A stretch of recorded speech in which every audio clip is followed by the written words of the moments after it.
Mesdames et messieurs, c'est un grand plaisir d'être avec vous pour la dernière ligne droite, les dernières salves de cette émission. Mais il est où le bonheur, en fait? Il est où le bonheur? Grande question, sempiternelle interrogation par rapport à sa condition. C'est quoi le bonheur? Est-ce qu'il est dans notre couple? Est-ce qu'il est dans notre vie tout court? Comment faire pour l'induire dans notre couple, pour faire en sorte que le bonheur soit une conjugaison quotidienne? Eh bien, on va essayer, pas forcément de régler tous les problèmes ici aujourd'hui du couple, non, mais des pistes de réflexion. C'est ça l'esprit de Matin Bonheur, avec le coach Michel Laura, notre coach S Famille Qualité, qui nous parlera bien sûr de tous ces ingrédients-là à mettre pour qu'on puisse avoir le bonheur. Donc on aura tout juste après le jingle et la thématique pour nous expliquer, pour asseoir un peu dans nos esprits ce sur quoi on va s'appuyer pour discuter.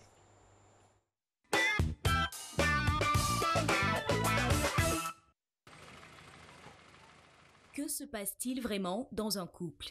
Derrière les apparences, des histoires personnelles, des émotions, des gestes, du bonheur, mais aussi des éclats de voix. L'amour n'est pas un conte de fées. Sans argent et sans enfants, les projets volent en éclats et plongent le foyer ou la relation dans l'incertitude.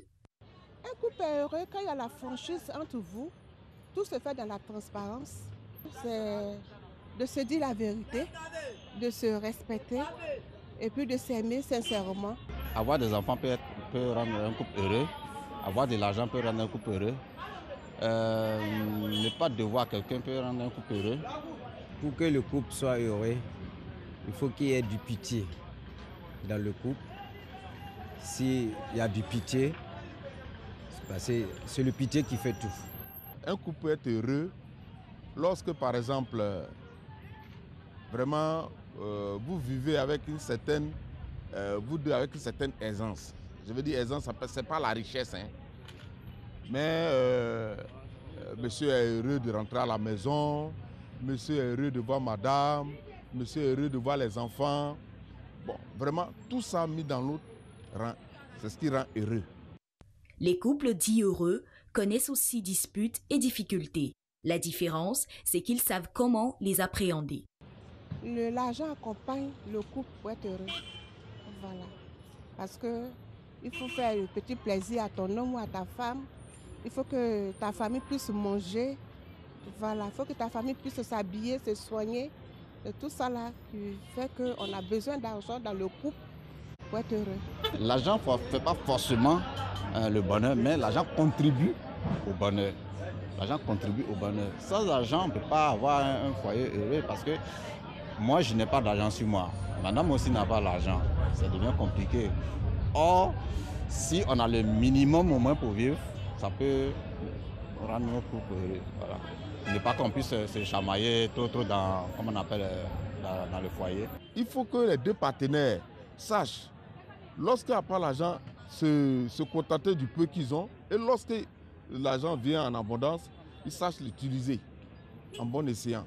Parce que le fait de dire c'est parce qu'il n'y a pas l'argent qu'on ne s'entend pas, n'est pas forcément c'est pas forcément là qui crée le problème. Parce qu'il y a des couples qui ont de l'argent mais qui ne s'entendent pas. Pendant longtemps, on a cru que l'amour seul suffisait. Oh que non. Selon certains psychanalystes, pour être heureux, il faudra ajouter la tolérance, des valeurs communes, un lien d'amitié, une entente sexuelle, des rêves et des projets. Mais être heureux en couple et pour longtemps, est-ce vraiment possible? Et voilà, le décor est planté, le sujet aussi. Coach est bien installé, bonjour. Bonjour Alice, belle fête bonjour à vous Marco, pour le compte. Merci. Grande conteuse de notre pays. Aujourd'hui, c'est ce talent de conseillère conjugale qu'on va essayer d'avoir sur le sujet. C'est quoi un couple heureux? Donc ça passe par quoi pour atteindre le bonheur dans le couple? Eh bien, déjà, le bonheur, qu'est-ce que c'est? Oui. On va suivre la pédagogie de Marco. Alors, le bonheur, c'est un état de pleine satisfaction. Alors, évidemment, le bonheur ne peut pas être permanent puisque la pleine satisfaction, ça dure juste un moment. Pour dire qu'un couple heureux, c'est un couple qui connaît des hauts et des bas. Il ne faut pas penser que, comme un couple a l'air épanoui, leur vie de couple est un long fleuve tranquille. Non. Ce qui fait la différence, ce sont les capacités à surmonter ces épreuves-là, ces difficultés, ces malentendus. Dans l'élément, nous avons entendu avoir des enfants, ça rend heureux. Ça peut rendre heureux si tout est mis en place pour que la venue de ces enfants-là ne viennent pas perturber l'équilibre des deux individus qui se sont mis ensemble. C'est exactement ce que vous avez dit. Oh, Miko, mais on va prendre ça comme ça. Non, parce que les enfants, c'est des difficultés. C'est un changement. Pour parler terre à terre, les enfants, c'est des problèmes. Voilà. Des problèmes organisationnels, des problèmes financiers, des problèmes affectifs, des problèmes même de quiétude. Il y a des couples qui regrettent la quiétude du temps où ils n'avaient pas d'enfants. Ce n'est pas pour autant qu'on n'est pas heureux d'en avoir. C'est très bien d'avoir des enfants, mais je veux dire, il faut les accompagner pour qu'ils contribuent à notre bonheur. Coach, le bonheur dans un couple, les gens pensent généralement que c'est forcément être amoureux. Est-ce que ça ne va pas plus que ça? Ça ne va pas au-delà de ça? Je vais vous dire une chose, le couple, c'est une entreprise privée. Une entreprise privée, une entreprise, qu'est-ce qu'il faut? Il faut un capital, des investissements, des évaluations, un comité de direction, des bilans. Eh bien. Alors, quand on a compris que le couple doit être géré et non pas subi, on met en œuvre ce qu'il faut pour. Quand on est dans une entreprise, on sait qu'il faut suivre une feuille de route. Dans le couple aussi, il y a une feuille de route à suivre. Il y a des devoirs et des droits. Donc, l'attention est la plus grande des choses à donner dans le couple parce que c'est sur le plan affectif que ça agit. C'est vrai que dans l'entreprise, on parle de gains, de bénéfices en argent. Mais dans le couple, dans la famille, le bénéfice ici, il est affectif. Donc, tout ce qui est mis en place, c'est pour aboutir à l'épanouissement du couple avec ou sans enfants. Parce que le couple, c'est deux individus qui se sont mis ensemble, qui ont un projet d'entreprise. Donc, s'ils entreprennent, que leur entreprise est prospère, ça veut dire que tout marche bien. Mais en même temps, si on a investi pour vendre, par exemple, de l'eau et qu'en bilan, on voit qu'il nous reste plus de sachets que d'eau, ou qu'il nous reste plus d'eau que de sachets, on va ajuster les investissements. C'est ça le bilan. Donc, quand on fait le bilan du couple, on voit où ça fait mal, pourquoi il y a des mésententes. Et en ce moment-là, on propose des solutions pour résorber ces conflits-là. Si on ne s'assoit pas à la table de discussion pour faire des propositions qui sont adoptées de manière consensuelle, alors les efforts vont venir d'un seul côté et à un moment, ça devient lassant pour celui qui fait des efforts parce qu'il a l'impression de se battre contre un moulin à vent. Justement, parlons d'équilibre. Hein. Le couple, c'est à deux, c'est un duo.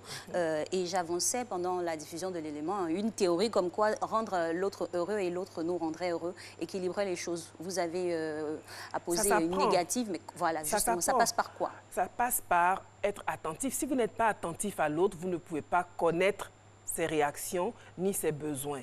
Il y a des personnes qui sont entre guillemets, la mine renfrognée, qui ont l'air méchantes et tout. Mais en fait, c'est souvent des personnes qui expriment un mal-être. Donc, l'amour, normalement, peut venir les modifier, les métamorphoser, parce que ça va leur faire connaître un bien-être. Mais ce bien-être-là, non seulement il s'entretient, mais il se construit aussi. Parce qu'au début d'une relation, on est attiré. Et cette attirance-là, déjà, suffit à notre bonheur.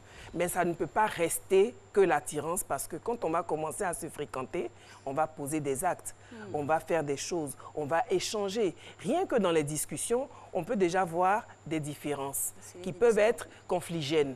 Si on dit, dans un couple, on doit se lever à 8 heures et l'autre dit non, dans un couple, on doit se lever à 4 heures du matin, il faut s'expliquer. Il faut que chacun explique pourquoi il pense que dans le couple, on doit se réveiller à 8 heures et l'autre à 4 heures. Et pourquoi dans un autre couple, on pense que chacun peut se réveiller à l'heure qu'il veut. À ce moment-là, quelle serait la zone dans laquelle on va se retrouver? Il faut que chacun ait sa liberté, mais en même temps qu'on ait des zones, des points de rencontre. Et ce sont ces points de rencontre-là qui vont consolider le couple et consolider la famille. S'il n'y a pas de point de rencontre dans un couple, ça veut dire que chacun fait route à part. Et on ne peut pas faire route à part et dire qu'on est en couple. Parce qu'un couple, ça se fait à deux, c'est un tandem. Alors, coach, la notion de bonheur est très insaisissable. C'est l'une des notions les plus insaisissables. C'est la raison pour laquelle on court toujours vers le bonheur. La notion de couple heureux également. Vous l'avez dit, c'est nous-mêmes qui créons notre univers de bonheur. Alors, la question que moi j'ai envie de vous poser, on vient en couple pourquoi? Il y en a qui viennent en couple pour être à deux. Il y en a qui viennent pour être heureux. C'est une très belle question. Les motivations. Donc, c'est comme si vous me demandiez, on vient en entreprise pourquoi? Pour arranger son salaire ou bien pour voilà, si vous dites, je viens en entreprise parce que le bâtiment me plaît, c'est une motivation. Si vous dites, je viens en entreprise parce que j'ai des compétences à apporter, c'est une autre motivation. Donc, vous allez voir des filles ou des personnes qui disent « Je veux me marier parce que je suis fatiguée de rester chez mon grand frère ». Ce n'est pas une motivation objective. Alors, à ce moment-là, vous ne cherchez pas un conjoint, vous cherchez un tuteur. Et vous allez avoir des personnes qui vont aller en couple avec cette motivation-là. Et le mari ou le compagnon va se sentir comme un tuteur, mais pas comme un conjoint, parce qu'il va porter la charge du couple, la charge matérielle, la charge affective, la charge psychologique, la charge même de réflexion du couple. Il va la porter seul parce qu'il sera comme avec un protégé, pas comme avec un partenaire. Alors que quand vous êtes un partenaire, en affaires ou en amour, ce sont des décisions qui se discutent. Vous ne pouvez pas attendre tout de l'autre. Même les décisions les plus importantes, si vous pensez que vous n'êtes pas à la hauteur de la réflexion, au moins vous écoutez et vous essayez de comprendre. Il y a des hommes qui disent « Ma femme, je n'aime pas lui soumettre mes projets parce que tout ce que je lui propose, elle dit « C'est bon, il faut faire ». C'est bon, faut faire. Oui, c'est bon, faut faire. C'est pas. Quand on vous explique, même si vous ne comprenez pas, essayez un peu d'ouvrir l'esprit et de. Mais coach, il ne faut pas accuser la femme. Ça dépend de ce qui lui a été proposé souvent aussi. Ça dépend de ce qu'elle recherche aussi. Oui, aussi, mais aussi de ce qui est en face d'elle. Si elle a en face d'elle un monsieur qui n'aime pas discuter, qui est directif, qui est directif, oui, qui ne prend jamais son avis, ou même si elle-même elle a grandi dans un environnement où elle a vu son père et sa mère faire ça, il ne faut pas lui demander aussi. Oui, mais tout s'apprend. Tout s'apprend. Quand on parle de renforcement de capacité, c'est un espace propice au renforcement de capacité. Nous venons tous en couple avec nos casseroles, c'est-à-dire avec notre passé, avec les modèles que nous avons eus, mais on va construire un autre modèle de couple. Parce que déjà, la combinaison Monsieur X plus Madame Y, c'est unique. Chaque couple est unique, même si on vient des mêmes milieux, même si on vient de la même ville, même si on se connaît depuis tout petit. Chaque couple est une combinaison unique. Donc, dans ce sens-là, on va avoir un renforcement de capacité dans la mesure où l'individu avec lequel on se met doit sortir de cette relation-là améliorée. C'est-à-dire, votre conjoint doit vous amener à révéler le meilleur qui est en vous. Mais si votre conjoint vous donne des motifs de stress, des motifs de soucis, des motifs de mal de tête, ça veut dire que l'entreprise conjugale ne marche pas bien. À ce moment-là, il faut des comités de direction pour en discuter. En urgence. En urgence. Alors, docteur, j'aime bien m'appesantir sur les différentes configurations des couples. On peut prendre des exemples. Un couple qui vient de se rencontrer, qui commence une relation, un couple qui aménage ensemble sans être forcément marié, lié par les liens sacrés du mariage, et un couple marié. Dans ces trois configurations. Alors, en début de relation, je l'ai dit une fois ici, on est en pleine phase de séduction. Donc, dans notre esprit, on est prêt à se surpasser pour séduire l'autre, donc donner le meilleur de soi. Si le meilleur de soi qu'on donne n'a pas de retour sur investissement, l'élan retombe. Alors, on rentre dans la deuxième phase qui est l'accoutumance. Attention, ne chosifions pas, ne rendons pas capitaliste. On entend de capitaliser le couple. Oui, mais le retour sur investissement, ce n'est pas forcément de l'argent. Par exemple, les sentiments. Une personne... Non, je sais, c'est pas de l'argent. Je donne un exemple concret. De l'entreprise que oui, vous mais donnez, c'est une entreprise. Je donne un exemple. Une femme qui se dit, moi, j'aime faire de bons petits plats à mon mari. Et ce mari-là, il aime manger les choukouya dehors avant de rentrer. Il vient, il est rassasié. Donc, qu'est-ce que la femme peut faire? Elle attend pour manger, il a déjà dîné. Elle se met en colère. Ça lui cause des soucis à l'homme. Parce que comment il peut réagir? Il peut dire, ah, désolé, j'étais avec mes amis, je n'ai pas vu le temps passer. Ou il peut dire, mais c'est moi-même qui donne l'argent de marcher, c'est forcé de manger. Donc, vous voyez des différentes configurations de réaction face à la même situation. C'est pour cela que je parle de renforcement de capacité. Si, à l'inverse, la femme passe par le côté affectif pour dire « Ah, mon chéri, je t'attendais pour manger », même si elle verse une petite larme de crocodile, ça peut plus toucher l'homme que de l'affronter de façon directe. Alors, donc, moi, je veux savoir, on dit souvent, Julio Iglesias a dit, en amour, il faut un gagnant et un perdant. Oui. Moi, je refais la question. Est-ce qu'il ne faut pas un maillon fort, un maillon faible pour que ça marche? Parce que s'il y a deux maillons forts ou deux maillons faibles, je ne sais pas. Ben, vous avez tout dit, parce que de toutes les façons, quand on fait une équipe, on n'a pas forcément les mêmes compétences. Donc, l'équipe doit reposer sur les forces de celui qui est fort et tolérer les faiblesses, combler les faiblesses. Quand vous voyez que votre binôme est en difficulté, lorsqu'il a du mal, par exemple, là je suis en train de visualiser mentalement un match de baseball, il a du mal à prendre la balle, vous allez soit faire diversion ou venir prendre la balle pour l'aider, donc l'aide, l'entraide. C'est le mot-clé, l'entraide, la solidarité. Lorsque l'autre est en difficulté, il ne faut pas le laisser dans sa difficulté. Il faut l'aider d'une manière ou d'une autre. Donc, on peut aider tout en étant différent. On peut aider pour dire quel est ton problème, voici comment moi je vois, et si je peux mettre la main à la pâte, je le fais. Mais on ne peut pas dire, toi, tu ne sais jamais rien faire. On a des couples où c'est toujours le reproche, même devant des invités. Mon mari, il ne vaut rien, il ne sait pas faire ceci, ou ma femme, elle ne vaut rien. Donc, il faut valoriser l'autre, parce que quand vous valorisez publiquement votre conjoint, en privé, lorsque vous mettez le doigt sur ses faiblesses, il ou elle est plus apte à vous écouter, à écouter vos propositions. Mais quand vous l'humiliez, même si c'est sur un ton de plaisanterie, la personne va se fermer à vos remarques, même si c'est dans l'intimité. Donc, il faut faire très attention à ce que nous disons, surtout dès qu'il y a une troisième personne, parce que là, l'ego peut en pâtir. Et peut faire ressurgir quelque chose que vous n'avez pas l'habitude de voir. Et tout à fait. Il y a des gens qui sont... du bon et du mauvais en chaque personne. Tout à fait, tout à fait. C'est en cas de dispute que malheureusement, on déroule tous les griefs accumulés. Toute la bile qu'on a en nous. Oui. Justement, et là, parlant de disputes, de crises, il y a des spécialistes en couple qui disent que les crises, parfois, font du bien au couple. Est-ce que c'est vrai? Oui, les crises permettent de sortir, c'est-à-dire ça permet de faire un vide sac. Donc, tout ce qu'on a dans le sac, on le sort et après, on ne va pas le remettre dans la gestion de la crise. Voilà, la gestion de la crise, on va faire le tri.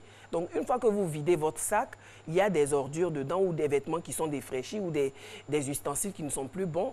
Vous allez vous en séparer, les mettre à la poubelle. Donc, c'est l'avantage de la crise. Mais pour cela, il faudrait regarder ce qu'on a vidé. Si on vide le sac et qu'on tourne le dos, à ce moment-là, on a une maison qui est sale. Mais si on vide le sac et qu'on entreprend le rangement, on fait le tri préalable et on fait le rangement après la dispute, c'est-à-dire après la tornade. On a une maison où il fait bon vivre parce que l'air est assaini, parce que les problèmes sont aplanis, parce qu'on a échangé, on s'est compris. Mais tant qu'on ne discute pas et qu'on ne fait pas la démarche de faire le tri et le rangement, on sera dans une atmosphère qui peut devenir malsaine au point de devenir invivable pour les conjoints. Il y a des paroles saintes qui disent de ne pas dormir sur sa colère. C'est une très belle astuce parce que dormir sur sa colère la fait grandir. Dans le sommeil, on est relâché, on est détendu. Et ce qu'on emporte dans le sommeil, ça grandit parce qu'on n'est plus maître de nous-mêmes. Ça va dans le subconscient, ça s'installe. Pour rester dans les paroles saintes, il y a un homme de Dieu qui a dit qu'un couple où les gens s'entendent toujours, c'est un couple de sorciers. Que parfois, il faut s'entendre aussi un peu. Non, mais que... S'entendre comme ça, ne jamais faire de palabre. Un couple, il n'y a jamais de palabre, c'est que c'est un couple de sorciers. J'ai entendu ça quelque part. Oui, mais c'est l'impression que ce couple-là peut donner, parce que vous ne pouvez pas imaginer que parce qu'il y a la taquinerie permanente, il n'y a pas d'histoire. C'est que ce couple-là sait créer un espace privé pour gérer les conflits. La langue et la danse... Est-ce qu'on n'implose pas, on n'explose pas après? À force de vouloir tout cacher, tout être, tout bien. Vous savez, il y a intérioriser les choses. On intériorise. C'est une façon de se protéger aussi. Les personnes qui intériorisent, oui, malheureusement, on peut avoir des ulcères. C'est pour ça qu'il ne faut pas tout garder pour soi. Mais il ne faut pas non plus tout dire à la première oreille venue, parce que ce n'est pas forcément la bonne. Donc, plutôt que de raconter sa vie au premier venu, il est plus sage de tout garder et de chercher la bonne oreille qui va vous apporter des éléments qui vous manquent. Parce que comme le couple est impliqué dans l'histoire, ils n'ont pas suffisamment de recul. Donc, le regard extérieur donne le recul que les personnes concernées n'ont pas pour résorber la crise. Parce qu'on est plus facilement inspecteur des travaux finis que travailleur. Vous voyez de loin, le maître de chantier va dire « mettez une brique ici, faites ceci, faites cela ». Mais l'ouvrier qui est à l'œuvre, lui, n'a pas suffisamment de recul. C'est en cela qu'il faut faire appel aux personnes plus âgés, mais sages, qui peuvent, avec leur expérience, nous aider. Le partage d'expérience aussi est très important, mais il ne faut pas partager son expérience à n'importe qui. Ce n'est pas autour d'un verre de bière en plein maquis qu'il faut faire le partage d'expérience. Il y a des cadres spécifiques. In vino veritas. Il y a des cadres bien spécifiques pour que ce partage d'expérience-là porte fruit. Parce que si le partage d'expérience vous dessert, alors ce n'était pas la peine de partager cette expérience-là. Comme on le dit, hein, la critique est aisée, l'art est Difficile, Honoré de Balzac. Et pour les crises toujours, hein, oui. parce que c'est les dénouements de crises heureuses qui font la solidité d'un couple. Tout à fait. Pour une crise, vraiment une crise forte, quel est le timing, quel est le temps qu'il faut se donner pour digérer et revenir à planir les choses? Alors, on peut avoir des règles. Dire par exemple, dans notre couple, on ne dort pas sur sa colère. Mais vous savez que les crises n'ont pas toutes la même intensité. Donc, si on veut appliquer dans notre couple, on ne dort pas sur sa colère, ça voudrait dire qu'au moment de dormir, on est d'accord pour déposer la hache de guerre. Pas l'enterrer, mais la déposer. Ça veut dire qu'on va dormir dans le même lit. Parce qu'il y a des gens qui, en cas de crise, vont dormir par terre ou même dans une autre pièce, ou pire, dans la chambre des enfants. Ça agrandit le fossé. Vous savez pourquoi les gens parlent? Quand les gens sont amoureux, ils parlent à voix basse. Parce que les cœurs sont proches. Quand on se dispute, on crie parce que les cœurs s'éloignent. On a l'impression que l'autre ne comprend pas notre cœur. C'est pour ça que dans les disputes, même si on a 1 mètre de distance, on hurle parce que les cœurs s'éloignent. Lorsque les cœurs se rapprochent, on n'a plus besoin de crier parce que même dans le regard, on se comprend. Donc, en cas de conflit, il faut éviter d'agrandir la distance physique parce que ça agrandit le fossé d'incompréhension. Il faut s'efforcer à rester en présence de l'autre. Ça nous permet de prendre sur nous. Oui, bien sûr. C'est-à-dire, quel que soit alpha, il y a des mots qui font mal. Et puis quand on regarde la personne en face et on sait ce qu'elle est intrinsèquement, on sait que c'est une personne bien. Il y a des mots qui font mal, il y a des mots qu'il ne faut pas placer, qu'il faut se débrouiller à ne pas placer. Parce qu'après, c'est difficile de rattraper. C'est vrai. C'est difficile de rattraper. Parce que au fait, on peut parler à quelqu'un qu'on a vu dans la rue, qu'on ne connaît pas, mais quelqu'un avec qui on est chez soi, quelqu'un avec qui on est en couple, vraiment, il y a des choses quand même. C'est pour ça que nous, les hommes, généralement, quand ça commence comme ça, on sort, on va prendre un pot. Donc, si vous accusez aussi nos pots qu'on va prendre après, il y a un souci. Oui, mais pour parler comme ma mère, je vais vous dire, ma mère qui dit, quand on se dispute, on lance des pierres, pas des fleurs. Ouais.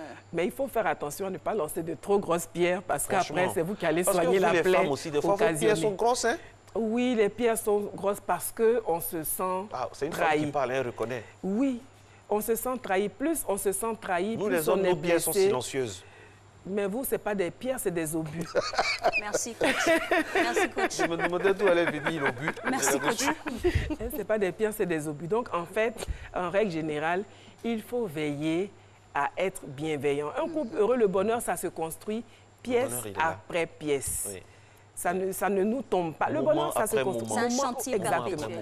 Exactement. Le bonheur n'est jamais atteint. Ça peut être dans une salle de billard, dans un maquis, quelque part. Tout à fait. Ce sont des instants de bonheur qui rendent un couple heureux. Quand on regarde le chemin parcouru, qu'il y a beaucoup de belles images dedans, c'est ça qui donne le rayonnement et qui fait que le couple est beau à voir. Ça ne veut pas dire qu'ils n'ont pas connu de périodes d'incompréhension. Des fois, on en rit des disputes passées. Oui, on en rit heureusement. Quand on est resté ensemble, qu'on en rit, mais quand on se sépare, ça veut dire qu'on n'a pas pu... On n'a même plus l'occasion d'en rire ni d'en pleurer.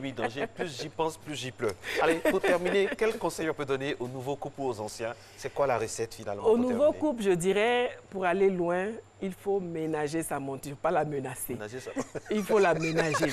C'est-à-dire, il y a des gens qui se disent, je vais relever les défauts de mon conjoint en riant. Toi-même, tu es bête, tu es trop bête. Non. Ton nez est un peu gros, hein? Oui, ton nez est un peu gros. Tu me souffles avec ton nez en respirant. Mais si je ressemble à mon père ou à ma mère qui a un gros nez, comment tu veux jouer avec ça? Donc, il faut ménager sa monture, faire attention et se dire que quand on veut aller loin, il faut aller doucement. Donc, ce qu'on dit, c'est comme l'eau versée, on ne peut plus la ramasser. Donc, tourner sa langue 7 fois avant de dire des choses et privilégier les paroles gentilles plutôt que des paroles blessantes. Il y en a qui sont forts dans mal parler. Est-ce qu'elle me connaît, s'il me connaît? Et on crache son venin. Donc, ravaler le venin pour sortir des paroles mielleuses, même si on ne les pense pas, ça sauve le bonheur du couple. Merci beaucoup, coach Laura. C'est un plaisir de vous avoir. On souhaite vraiment un très bon bonheur à tous les couples qui nous regardent. Et surtout, notamment, on a une pensée pour les couples éloignés, tout ça, par la force du travail, tout ça. C'est pas évident. Ça, c'est un autre genre aussi. Mais l'amour est toujours plus fort. On salue tous ceux qui nous regardent depuis la place Clichy, la Fourche, et partout dans le monde, et du côté de Djokwe, partout du cacao, on est ensemble. Voilà, même combat. Merci d'être resté dans notre compagnie.